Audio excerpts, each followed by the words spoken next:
मित्रों, भारतीय plastic industry का गढ़ है गुजरात, और गुजरात में इंडस्ट्री की कई एसोसिएशन है। खास करके भारतीय प्लास्टिक इंडस्ट्री की कई एसोसिएशन है, जिसमें से पहली जो बड़ी एसोसिएशन है वो Gujarat state plastic manufacturers association, दूसरी जो एसोसिएशन है वो सौराष्ट्र प्लास्टिक मैन्युफैक्चरर्स एसोसिएशन, और तीसरी एक महत्वपूर्ण एसोसिएशन है यहाँ पे south Gujarat plastic manufacturers association. हालांकि और भी कई छोटी छोटी एसोसिएशन हैं, लेकिन गुजरात के अंदर इन तीन एसोसिएशंस की अपनी एक महत्वपूर्ण भूमिका रहती है। इस समय south Gujarat plastic manufacturers association के प्रेसिडेंट किशोर वघानी जी हमारे साथ हैं, जो सूरत बेस्ड एसोसिएशन है। भारतीय प्लास्टिक इंडस्ट्री की तमाम इकाइयाँ इससे जुड़ी हुई हैं। आइए जानते हैं कि साउथ गुजरात में प्लास्टिक इंडस्ट्री की क्या स्थिति है, क्या स्कोप है, और आगे साउथ गुजरात में भारतीय प्लास्टिक इंडस्ट्री के अंदर एक राइजिंग बेल्ट है, उभरता हुआ क्षेत्र है, या आगे किस तरह से उभरने वाला है। आइए बात करते हैं किशोर जी से। किशोर भाई, आपका बहुत बहुत स्वागत है प्लास्टिक्स टुडे के इस मंच पे। सबसे पहले तो साउथ गुजरात में प्लास्टिक इंडस्ट्री की क्या सिचुएशन है, किस तरीके की परिस्थितियां हैं वहाँ पे, खास करके प्लास्टिक इंडस्ट्री के लिहाज से, इसके बारे में आप बताएं। सबसे पहले तो सर मैं बोलना चाहूँगा कि 2010 के अंदर सूरत के अंदर 250 से आसपास ही फैक्ट्रियाँ थी, जो आज 1000 से प्लस फैक्ट्रियाँ हो गई है। दूसरा, जो पहले 250 फैक्ट्रियाँ थी वो किसी के पास 2 मशीन, किसी के पास 5 मशीन थी।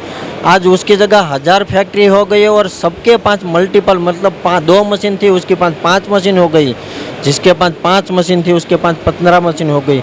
मतलब सूरत एकदम ग्रोथेड सिटी हो गई है प्लास्टिक इंडस्ट्रीज के लिए। और सबसे ज़्यादा अभी गुजरात का जो ग्रोथ है प्लास्टिक इंडस्ट्री में, उसमें सूरत में बहुत सारा ग्रोथ हुआ।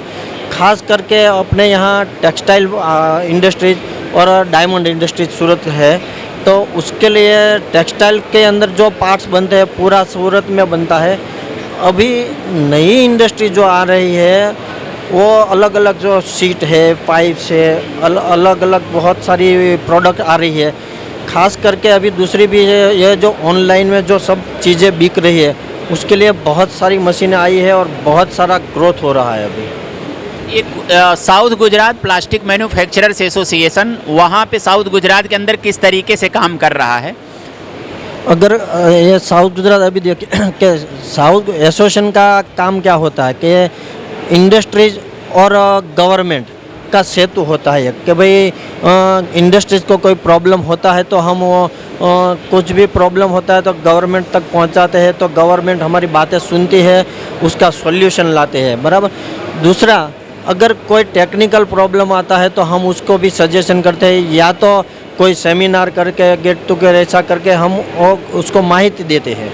सब इंडस्ट्रीज को कोई भी प्रॉब्लम नहीं आए उसकी पूरा ध्यान देते हैं। कोई भी कस्टमर हमसे, अगर कोई भी मेंबर हमारी छोटी से छोटी बात लेके आते हैं तो हम उसको ध्यान देते हैं, सुनते हैं और उसका सॉल्यूशन लाने की पूरी कोशिश कर रहे हैं। अभी तक south Gujarat plastic manufacturers association से कितने मेंबर जुड़ चुके हैं?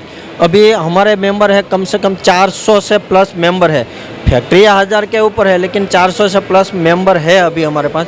अभी हमारा एक नया डायरेक्टरी भी थोड़ा टाइम में आ रहा है, तो अभी मेंबर और शायद बढ़ेगा, और अभी नया मेंबर बढ़ेगा तो हम आपको पक्का बोलेंगे। लेकिन 1000 से ज़्यादा फैक्ट्री है और 400 से प्लस मेंबर है हमारे। वहाँ पे साउथ गुजरात के अंदर प्लास्टिक की मैन्युफैक्चरिंग यूनिट्स कहाँ कहाँ पे हैं, किस किस रीजन में सबसे ज़्यादा? प्लास्टिक इंडस्ट्रीज की एक्चुअली तो पूरा सूरत के आसपास पूरे में है, ऐसा नहीं कि पर्टिकुलर, क्योंकि पहले से समझिए कि पूरा सूरत के आसपास पूरा विस्तार में है। कोई पहले, सबसे पहले क्या था, सिटी में ही था।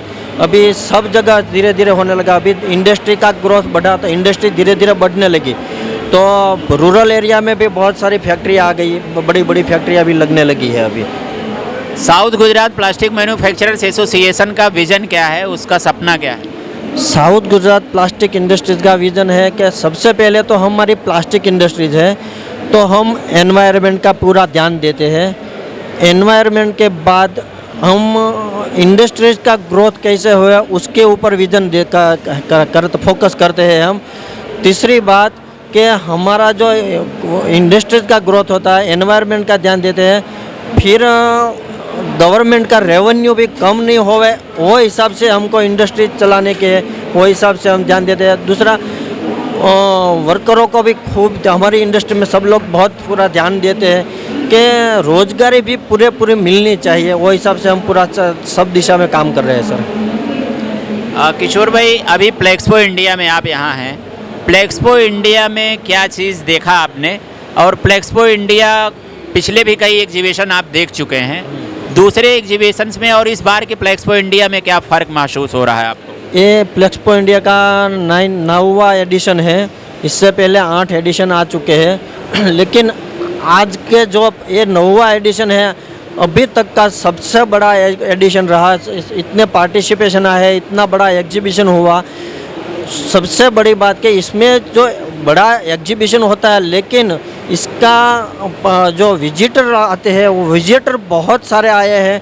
अभी तक के विजिटर बहुत सारे मतलब आ चुके हैं, अभी आना भी चालू है।